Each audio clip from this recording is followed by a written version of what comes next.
A disappointing day for those hoping to hear testimony by former Public Protector Thuli Madonsela. She was subpoenaed to testify before the Section 194 inquiry into the fitness of her replacement, Busisiwe Mkhwebane, to hold office. But Madonsela argued her presence may not be relevant, and today the committee agreed. Instead, her written statement will be accepted as evidence. eNCA's Heidi Giokos has more. Former Public Protector Thuli Madonsela will no longer testify before the Section 194 inquiry. There was much anticipation to hear from Madonsela, but the committee decided against it. On Tuesday, Mkhwebane's legal team wrote to the committee requesting that it postpone Madonsela's evidence, as she only filed her affidavit on Saturday and not 7 days before her evidence as required. However, Saturday was the latest deadline the committee gave Madonsela. The committee dismissed the request to have Madonsela's appearance rescheduled. Both the letter and your proceedings were received with a lot of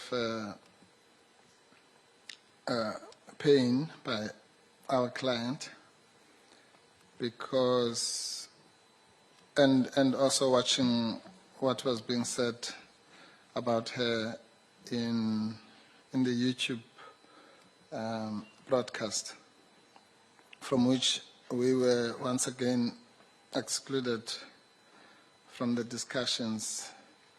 And so we were helpless as we watched the rules of the committee and the directives being violated left, right, and center. There was confusion at the start of proceedings on Wednesday when Dali Mpofu, representing Busisiwe Mkhwebane, said he will not lead Madonsela's evidence. Mpofu, however, asked for Madonsela to appear before the inquiry. Mkhwebane's legal team was not prepared to lead the evidence of Madonsela, claiming the committee hijacked her. The notion that she's no longer needed must be rejected. It's a question of, and I had suggested that we go to the back room and talk to the chair and engage and so on and find the most practical way of doing this. The committee resolved that Madonsela's evidence in a written statement will be sufficient.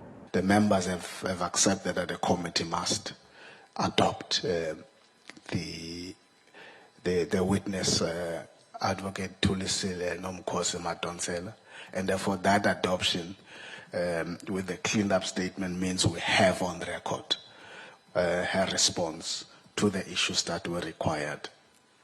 And therefore, we would not need to go any further with an oral evidence when she would have responded to those grey areas that we wanted her to respond to. Madonsela told the committee that should the inquiry require her again, she will gladly attend. Heidi Giokos in Cape Town.